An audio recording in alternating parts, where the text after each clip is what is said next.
Hey everybody, Dr. Mike here with another video about the ASM Hydrasynth. We've concluded our walk through the audio architecture of this synthesizer. Now we're going to look at control and modulation, followed by some performance tricks. For this video, we're going to be focusing on the envelopes and the LFOs.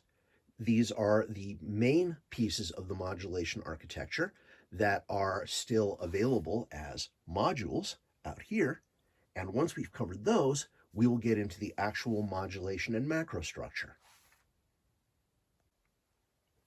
Okay, right now we have all our modulations turned to 0. This is a very basic patch. It's a sawtooth which is run through the wave stack mutant to give it just a little bit of oomph. And the only modulation that's happening is some velocity control of filter cutoff so that we can hear notes even when they're played very softly, so we know that something's going on. Now, the basic patch sounds like this.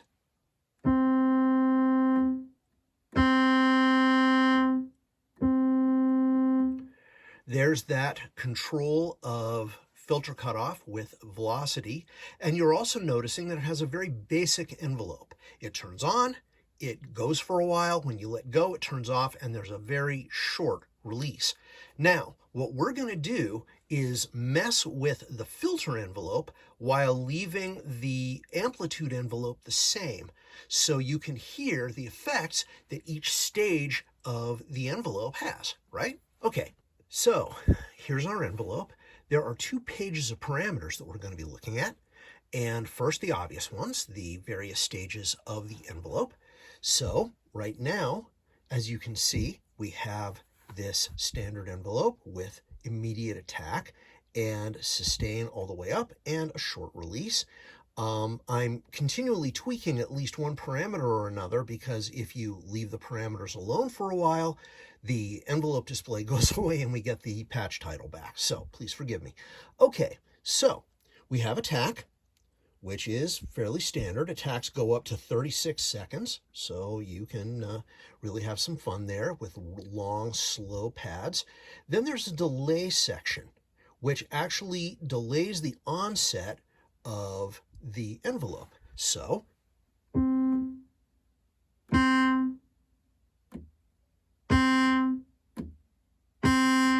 you can hear the delay with the thump of my hand hitting the key. And when we change attack, obviously. Now, this is a multi-stage envelope. In addition to having delay and attack, there's also something called hold. Now, in order to see hold, we have to set up a more standard-looking ADSR envelope. So, from here, we're going to lower our sustain. There's our decay.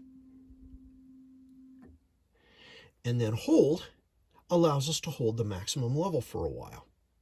And then, of course, we have release.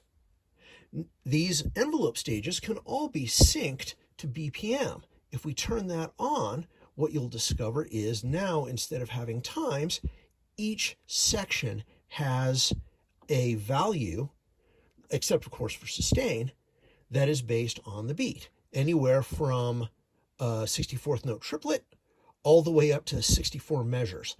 So you can do all kinds of interesting time synced stuff.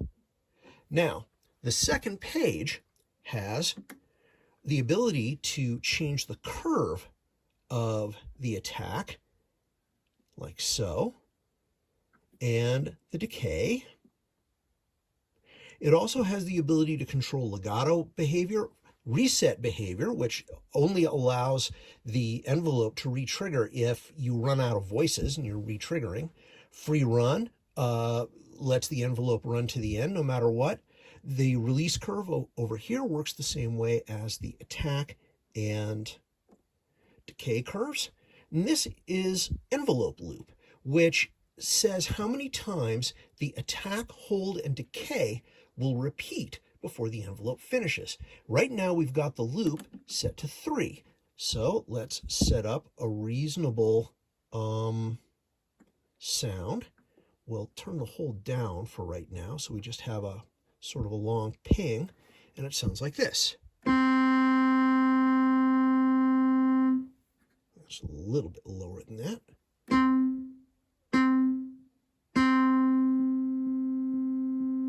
And there you go. 3 repeats of whatever your attack transient is before we get to the actual sustain. Now, loops can be turned off, of course, and you can have anywhere up to 50 of them. And then you can also set the envelope to loop infinitely, which really allows you to sort of create a shaped LFO in addition to all the other LFOs that you have. Now, we're going to go ahead and set our envelope controls back the way they were so that we're in good shape for doing what comes next, which is LFOs. LFOs are pretty straightforward. Selecting LFO 5 here, you have your standard waveforms, everything from sine to random, sample and hold, and so on. We're going to use a saw down for this for a reason you'll see in a moment. There is a delay parameter and a fade in parameter, which controls how long the note goes before the LFO kicks in and how quickly it gets up to full amplitude. Once again, there's BPM sync for the delay, the fade in, and the rate, which is really nice. The phase allows you to control where in the waveform cycle the attack of the note comes. That can be important for setting up LFOs that are in specific relationships to one another. You have your standard level, trigger sync, again, polyphonic, single, which means that you re-trigger every time you hit a note, and off, which means that the LFO runs on its own without being affected by triggering at all. So what that sounds like is, if poly, let's turn this up a little bit.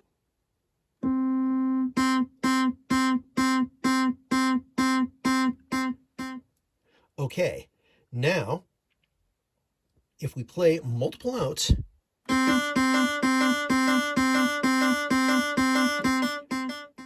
that's in poly mode. You go to single mode.